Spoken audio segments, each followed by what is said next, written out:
আমরা তিনটা সংগঠন একটা জায়গায় ঐক্যবদ্ধ হয়েছে, ঐক্য প্রক্রিয়া এসেছি। এখানে আমরা আরো কয়েকটা দলের সাথে কথা বলছি, তারা আসলে হয়তো আমরা এটাকে একটা কাঠামোগত রূপ দিব। অভ্যুত্থান এবং সংস্কারের জন্য যারা নাগরিকরা, নাগরিক সমাজের যে সমস্ত সদস্যরা যারা আমাদের এই প্রক্রিয়ার সাথে যুক্ত হতে যাবেন তাদেরকেও আমরা যুক্ত করব। এবং বিভিন্ন নির্বাচনী আসনে যারা ভালো মানুষ আছেন, যারা অনেক দিন প্ল্যাটফর্ম পাচ্ছেন না একটা সুষ্ঠু নির্বাচন করে রাষ্ট্র সংস্কার অংশগ্রহণ করতে, সেই সমস্ত সৃষ্টিশীল মানুষ অনেকে আছেন এই গতানুগতিক ভোট প্রক্রিয়াকে পছন্দ করেন না, আমরা তাদেরকে এই প্ল্যাটফর্ম দিব। আমরা আরো একটা কথা বলছি যে দেখেন, গণ অভ্যুত্থান যখন হয়েছে এই তরুণদের নেতৃত্বে কিন্তু আমরা সকল রাজনৈতিক দলরা তাদের পেছনে লেগে গিয়েছি এবং কেউ আমরা কোনো রাজনৈতিক স্লোগান, প্ল্যাটফর্ম, ব্যানার নিয়ে যাই নাই। বরং বড় বড় রাজনৈতিক নেতারা বলেছিলেন যে আমরা এই দলের, এই আন্দোলনের সাথে দলীয়ভাবে অন্তর্ভুক্ত না। আমরা ওনাদেরকে মানে এটার জন্য সাধুবাদ দিচ্ছি এবং এই সাধুবাদটা দিচ্ছি এই জন্য যে আগামী নির্বাচনেও বিএনপি, জামাত, অন্যান্য যত রাজনৈতিক দল আছেন যারা সংস্কার চান কিন্তু আপনার দলের সংস্কার বিরোধী ভূমিকাকে পছন্দ করেন না, তাদেরকে আমরা অনুরোধ করছি প্লিজ এই দলীয় বৃত্ত ত্যাগ করে এই সংস্কারের জন্য, এই দেশটাকে গড়ার জন্য আপনারা আমাদের সাথে আসেন, আমরা আপনাদের সাথে থাকবো।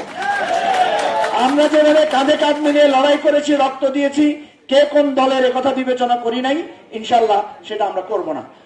আমরা তিনটা প্রশ্ন নিব আপাতত আমাদের মুখপাত্র জনাব নাহিদ ইসলাম, ঠিক আছে? আমরা বলছি যে আমরা এখনো কাঠামোগত দিক থেকে আমরা প্রস্তুতি রেখেছি, এখনো ঘোষণা করার পর্যায়ে যায় নাই, ঠিক আছে? সুতরাং আপনারা ডিটেইলিং এ যাবেন না, ডিটেইলিং এ আমরা আপনাদেরকে জানাবো খুব শীঘ্রই। আমি আমার বক্তব্যে কিন্তু বলেছি যে আমাদের এই রাজনৈতিক প্রক্রিয়াটা কেবল ভোটের মাঠের জন্য না, ইলেকশনে অংশগ্রহণ করার জন্য কিন্তু এনসিপি এককভাবে তার প্রস্তুতি নিচ্ছিল বা এখনো নিচ্ছে, এবি পার্টি তার মতো নিচ্ছে, বা রাষ্ট্র সংস্কার আন্দোলন তাদের মতো নিচ্ছে। এবং এই যে জোট প্রক্রিয়া আজকে এখানে আনুষ্ঠানিকভাবে আসলো, এটার পিছনে কিন্তু দীর্ঘ কয়েক বছরের ইতিহাস আছে। রাষ্ট্র সংস্কার আন্দোলন তারা কিন্তু এই সংস্কারের এজেন্ডাটাকেই মুখ্য করে একটা রাজনৈতিক দল হিসেবে তারা লড়াই সংগ্রাম করে গিয়েছে। আমার বাংলাদেশ পার্টি কিন্তু একটি কল্যাণ রাষ্ট্র, একটি গণতান্ত্রিক সংস্কারের মধ্যে দিয়ে একটা নতুন বাংলাদেশ করার আকাঙ্ক্ষা নিয়েই তারা কিন্তু তাদের জন্মলগ্ন থেকেই গত কয়েক বছর কাজ করে গেছে। এবং গণ অভ্যুত্থানের মাধ্যমে এনসিপি বা গণ অভ্যুত্থানের আগে আমরা যখন বিশ্ববিদ্যালয় আন্দোলনগুলো করেছি তখন থেকে কিন্তু আমাদের মধ্যে এই যোগাযোগ ছিল এবং আমরা বাংলাদেশকে এই একটা পরিবর্তনের জায়গায় কিন্তু নিয়ে যেতে চেয়েছিলাম। পরে গণ অভ্যুত্থানের পরে আমরা নানাভাবে সেটা চেষ্টা করেছি ঐক্যমত কমিশনে, সেখানে আমাদের কিছু অর্জন এসেছে, সেটা গণভোটে আসবে। আমরা গণভোটের পক্ষে, এর পক্ষে, জুলাই সনদের পক্ষে আমরা ক্যাম্পেইন করব এবং নির্বাচনের পরেও সংস্কার প্রক্রিয়াগুলো বাস্তবায়ন হবে কিনা, সে অগ্রযাত্রা থাকবে কিনা, সেটা নিয়ে কিন্তু নানান সন্দেহ তৈরি হয়েছে। ফলে আমরা কিন্তু সেই জায়গায় সংস্কারকে প্রাধান্য রেখে এবং অর্থনৈতিক সংস্কার, গণতান্ত্রিক সংস্কার, এই দুইটি সংস্কারকে প্রাধান্য রেখে আমরা এই দলগুলো ঐক্যবদ্ধ হয়েছি। নির্বাচনেও আমরা একসাথে অংশগ্রহণ করব। তার ফলাফল যেটাই আসুক না কেন, জনগণ, আমরা বিশ্বাস করি পরিবর্তন চায়, আমাদের সাথে জনগণ থাকবে। নির্বাচনে আমরা আমাদের মতো করে অংশগ্রহণ করব, নির্বাচনের পরেও, এবং নির্বাচনে আমরা এই সংস্কারের পক্ষে জনগণকে ঐক্যবদ্ধ করব। নির্বাচনের পরেও আমাদের যে লড়াই, আমাদের যে অগ্রযাত্রা, সেটি কিন্তু আমরা চালিয়ে যাব। আমরা বরং এটাই বলতেছি যে এই যে ভোটের মাঠকে কেন্দ্র করে, নির্বাচনকে কেন্দ্র করে যে বিভিন্ন জোট ভাঙছে বা জোট করতেছে, আমরা সেটাতে এই বাংলাদেশে গণ অভ্যুত্থানের পরে যে কোনো একটা জোট বা আলোচনা হওয়া উচিত ছিল একটা রাজনৈতিক প্রশ্নগুলোকে সামনে রেখে। কিন্তু আমরা দেখতে পাচ্ছি একটা দুইটা সিটকে কেন্দ্র করে যারা এত বছর সংস্কারের কথা বলেছে, আমাদেরকে শিখিয়েছে, তারা এখন তাদের নিজেদের নীতি আদর্শ বিসর্জন দিয়ে কোনো একটা জোটে চলে যাচ্ছে। বা ঐক্যমত কমিশনে যারা তাদের অবস্থান ছিল, তারা তাদের অবস্থান থেকে সরে আসছে। ফলে আমরা এটাই বলতেছি যে আপনারা সাহস করুন, নীতির পক্ষে দাঁড়ান, জনগণের পক্ষে দাঁড়ান এবং নতুন বাংলাদেশের পক্ষে দাঁড়ান, মানুষ আপনাদের সাথে আসবে। মঞ্জু ভাই কিন্তু এটা বলেছে যে আমরা আজকে ডিটেইল প্রক্রিয়ায় যাব না, আমরা সেটা ধীরে ধীরে ধারাবাহিকভাবে আপনাদেরকে এই ইনফরমেশন গুলা দিব। আমরা একটা প্রত্যাশা রাখছি যে আমরা একটা প্রতীকে, একটা বাক্সে আমরা আমাদের যে সমর্থনগুলো রয়েছে সারা দেশে সেটাকে আনতে পারবো। সেটার আইনি প্রক্রিয়া কি হবে বা পদ্ধতি কি আছে সেটা হয়তো আমাদেরকে আরো ব্যাখ্যা বিশ্লেষণ করে আমাদেরকে পরবর্তীতে আমরা জানাতে পারবো। আর আপনার বাকি প্রশ্ন, আমরা অবশ্যই 300 আসনে প্রার্থী দিব আমরা একসাথেই।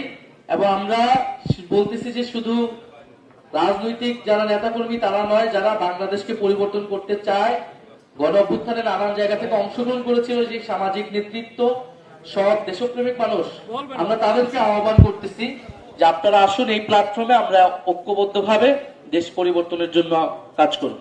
জোটের প্রধান কে হচ্ছেন? জোটের প্রধান কে হচ্ছেন?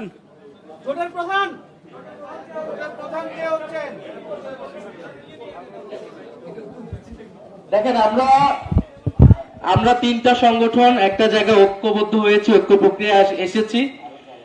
এখানে আমরা আরো কয়েকটা দলের সাথে কথা বলছি, তারা আসলে হয়তো আমরা এটাকে একটা কাঠামোগত রূপ দিব।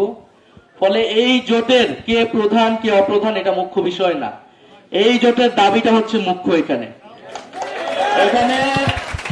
মঞ্জু ভাই, কাইয়ুম ভাই, ওনারা দীর্ঘদিন ধরে লড়াই করে আসছেন, ওনাদের মতো অভিজ্ঞ মানুষকে আমরা সাথে পেয়েছি। আমরা বিশ্বাস করি ওনাদের অভিজ্ঞতা আমাদের এবং আমাদের তারুণ্যের শক্তি, সেটাকে আমরা যৌথভাবে বাংলাদেশ পরিবর্তনে এই রাজনৈতিক লড়াই আমরা কাজে লাগাতে পারবো। প্রথম কথা হচ্ছে, আমাদের মুখপাত্র ইতিমধ্যে বলেছেন যে আমরা অনেকগুলো, আপনাদের এই যে কোশ্চেন গুলো আছে এগুলো আমাদের মধ্যে আলোচনা হয়েছে, আমরা এগুলো একটা সলিউশনে পৌঁছাবো। প্রথম কথা হচ্ছে, আমাদের এই আহ্বানের মূল সূত্র হচ্ছে জুলাই অভ্যুত্থানের অঙ্গীকার এবং বাংলাদেশকে একটা নতুন রাজনৈতিক বন্দোবস্তে নিয়ে যাওয়া।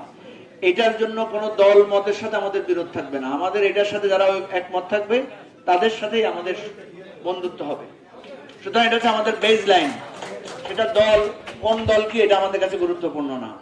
আসন নিয়ে কি হবে, কার ভোট বেশি, কে, নাহিদ ইসলাম বলেছেন আমাদের মূল আলোচনার বিষয় সেটা হবে না। এটার জন্য আমরা নতুন রাজনৈতিক ট্রেন্ড সেট করতে চাই। আমরা তো বলেছি কোন একক ব্যক্তিও যদি উঠে আসেন এবং তিনি যদি এই পুরানো রাজনীতির বিরুদ্ধে দাঁড়িয়ে নতুন রাজনীতির ঝান্ডা তুলে ধরতে পারেন, আমরা তাকেই মনোনয়ন দেব। তিনি যদি আমাদের দলের নাও হন, আমাদের কারো বিবেচনা থাকবে না যে তিনি কোন দল করেন, আমাদের বিবেচনা থাকবে উনি জুলাই অভ্যুত্থান অঙ্গীকার বাস্তবায়নের প্রতিজ্ঞাবদ্ধ কিনা, উনি নতুন বাংলাদেশের নতুন রাজনীতির ধারক এবং বাহক হওয়ার জন্য উনি নিজেকে উৎসর্গ করছেন কিনা, এটা আমাদের কাছে বিবেচনায় থাকবে। আমরা এই অভিপ্রায় বাস্তবায়নের জন্য আন্তরিকভাবে চেষ্টা করব। সেখানে কি ব্যারিয়ার থাকবে, আমরা তার বেআইনি কিছু করতে পারবো না, আইনসঙ্গতভাবে এই অভিপ্রায় বাস্তবায়নের আমরা চেষ্টা করব। এবং আপনাকেও আমাদের ওই পরামর্শ সভায় আমরা ডাকবো, যাতে আপনারও পরামর্শ নিতে পারেন। সবাইকে ধন্যবাদ।